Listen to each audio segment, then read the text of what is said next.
আসলে সমস্যাটা কি জানেন, প্রমোটারকে 5 লাখ ডাউন পেমেন্ট করতে হবে। আমার কাছে 2 লাখ আছে, মানে 3 লাখ ধার চাই।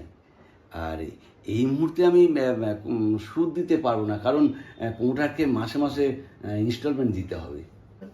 আরে ঠিক আছে, অত কিন্তু কিন্তু করছো কেন তুমি? তোমার সাথে কি আমার সেরকম সম্পর্ক? আরে তুমি নাও না 3 লাখ টাকা, তোমাকে একেবারে ফেরত দিতে হবে না।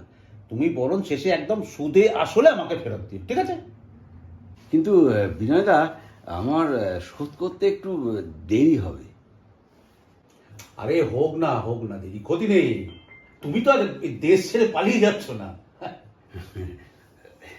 ঠিক আছে, ঠিক আছে। ঠিক আছে, খুশি তো?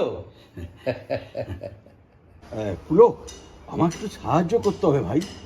কি ব্যাপার বলো? তুমি তো জানো আমার কি অবস্থা, তাই সংসার চালাতে খুব টানাটানি হচ্ছে।